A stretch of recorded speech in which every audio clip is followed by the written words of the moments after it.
you're not your own. Your body is the temple of God, right? And so it will be carelessness if you don't take care of this body. Currently, you're watching this video and you've not been intentional in, making fitness and wellness a priority in your life. It's very important that you make it a priority this year, right? Because we don't want to be careless with the responsibility God has given us. I believe this puts a different perspective on how to plan your fitness and wellness goal. I promise you that if you plan out your goals this way this year, you would crush those goals. So you finally want to start out your journey in the year 2025, or you started in 2024 and you failed, or you've even been working out before now, but this year you want to be more intentional and disciplined. I got you. We're going to be doing something different in the area of planning, right? The thing is that most people are not able to run with their goals or have a sustainable fitness and wellness journey because of lack of proper planning, right? The planning stage is very important, and now is the time. It's not too late. This video ought to have been out before now, but I had to critically plan mine before I can come out here to give you guys this information of what is going to make the difference this year.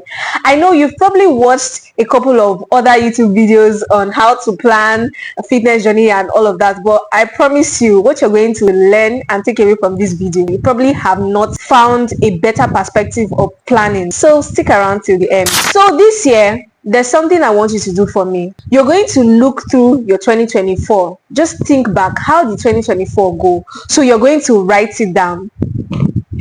And yes, I have my journal here with me. How I planned out mine, your fitness and wellness journey. How did this go in 2024? You want to be very sincere as possible. Did I eat so well? Did I detox more? I want you to be very sincere. And if you did well, if you actually was intentional and disciplined all through the year, write it down. I did this, I did that. Me, I wrote out, I ate well but didn't detox much. I didn't learn much on healing my gut health. So that was a problem for me. I needed to learn more on gut health. I've actually not sat down to learn on this gut health thing. So I was sincere with myself and I wrote this down. Now, after you've done that, you would sit down and say a prayer, because right now you're going to start planning out for 2025. I believe strongly there is no journey, there is no goal that you want to attain that you should not involve God in it. God should be involved in everything surrounding our lives, right? He's going to help you plan out properly. He knows your strengths and he knows your weaknesses, right? After you've done that, we can now go ahead to start planning. So 2025 goal, health and fitness wellness journey. I know we've heard a lot about SMART goals, putting out your goals in SMART goals, but we'll come to that. For now, you just want to put out your general goal in the area of health and wellness, right? Before we will now niche it down to SMART goals. And there's a reason why you are doing this. So for me, I wrote eat healthier, drink more water, detox every week, eat balanced. So I was very intentional in writing out my goal. You want to be as intentional as possible. This is what you want. For some of my clients that I trained, I told them also to do this. So when they look at their goals, they're able to run with it. The Bible says, write down the vision and make it plain onto the tablets, that he may run that readeth it, right? So a time will come when things seem hard, but when you go back and you look at your goal and you look at what you wrote down, you're like, okay, I have to keep going, right? So write it down and make it plain. You get why? Now you're going to write out scriptural backings to this goal. Yes. So if you've written out your goal, I want to be the healthier version of me, you've written it down, you're going to look for a scriptural backing to it. And the reason why you're doing this is because scriptures would actually help you better run with your goals. So for me, in the area of eating healthier, drinking more water and all of that, the Bible verse I wrote was Proverbs 25 verse 16. It says, have you found honey? Eat only as much as you need, lest be filled with it and vomit.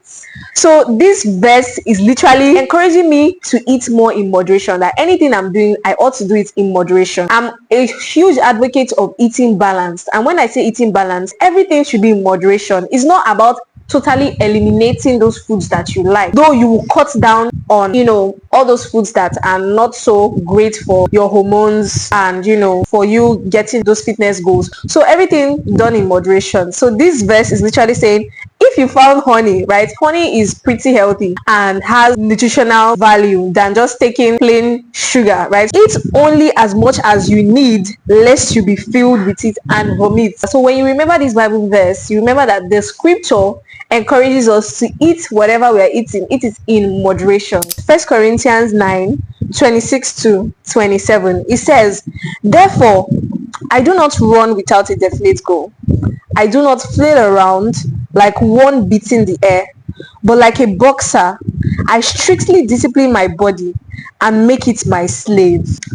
And you see how deep this verse is, talking on discipline, how bodily exercise can actually teach you self-discipline and perseverance. A lot of what we are going to be dealing with in area of fitness and wellness is going to have to do a lot with discipline, right? It takes discipline to wake up 5 a.m., dress up, and take yourself to the gym. It's discipline, right? Not even motivation. Motivation only lasts for a period of time, but discipline will keep you running. The same way you have to go for classes, you have to go to school regardless, because your school fees has been paid, right? And you're looking at the future of what you want to achieve, so you just have to get yourself to school. That's the same way working out. You just have to get yourself to the gym. Whatever you do, you're drinking, you're eating, whatever you do it for the glory of the Lord. And taking care of your health and all of that is for the glory of the Lord. That you're looking good, that I'm looking good like this and shining this way, is for the glory of the Lord, right? And so you want to be very intentional with your fitness and wellness goal this year. So after we've done this, after you've written out your goals intentionally, specifically, not just focusing on the aesthetic aspects, but your health and wellness and all of that, you've written it out with scriptural backings to help you run with this goal. Now we're going to put it out in SMART goals. So SMART goals, as we know, specific, measurable, actionable, relevant, and time bound. So for specific goals, your goal is to lose weight. You want to shed 30 pounds. You write it out. I want to lose this amount of weight. I want to get my waistline to so. I want to get my hip size to so. Now for measurable, you are going to write down how you plan on tracking your goal. You want to ensure that these goals you're writing down, they are measurable, because if they're not measurable, that means your goals are not realistic. Something that you can track weekly, daily, monthly. I don't mean that you would now be checking the scale every day. That is not realistic. That is not even the best. It's better if you're tracking it monthly or within the space of 2 months, so it will not affect your mental health. Then we have actionable goals. For actionable goals, this is where you want to now write what are the things you're going to be doing to be able to achieve that goal, right? What actions are you going to be taking? For me, I wrote out work out 4 times a week. That is what is feasible for me. You could be a 9-to-5 worker. You don't have to do 4 to 5 times a week. You can do workout 2 times a week. So you want to be as realistic as possible. And I still went further to write Monday, glutes day, Tuesday, HIIT training, high intensity interval training or abs day, Thursday, upper body day. So you're going to write the days in particular that you intend on working out. Then for nutrition, you want to be specific. In the area of nutrition, you want to reduce snacking, binge eating. So how would you go about this? In taking action, you also have to do some level of research, like how do you want to deal with binge eating, right? I think I'll also make a video on that entirely, on how I've been able to deal with binge eating. For relevance, you want to ensure that the goals that you're putting out, they are relevant to those things that you were dealing with before and you want to tackle them, right? For example, binge eating. You're writing out those action steps you're going to take to help you with binge eating. Then time bound. Any goal you're writing out has to be time bound, because you can be writing out this goal and at the end of the day you achieve it in 2027. I know fitness is a lifestyle, it's a lifelong journey, right? But this is for this year, 2025. So if you're writing you want to lose 30 kg, within how long? Okay, 6 months, 7 months. But I don't want you to plan in such a way where you pressure yourself, because fitness is more of a lifestyle. Like I said, you're more looking at building a healthy lifestyle, right? It's not a one-time fix, like I just want to lose weight and that is it.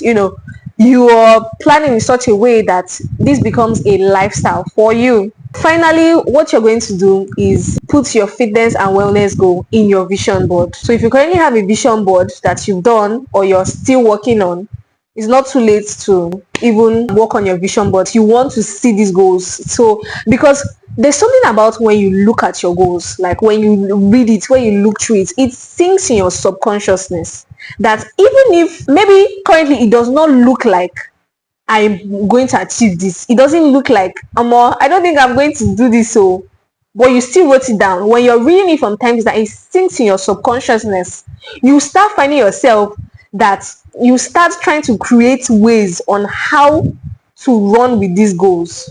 That's what this does to you. For the vision is yet for an appointed time, but at the end it will speak. It will not lie. Though it tarries, wait for it, because it will surely come. It will not tarry. That's to show you that there is something about writing your vision down. When you see all your top influencers writing out their goals, they tell you write it down. They are not just saying write it down for fancy. There's a reason why. That's why I said you get why. So I believe this puts a different perspective on how to plan your fitness and wellness goal this year. I promise you that if you plan out your goals this way this year, you would crush all these goals. So I'll catch you on my next video. Do well to subscribe if you like what you see on this page. Toodles!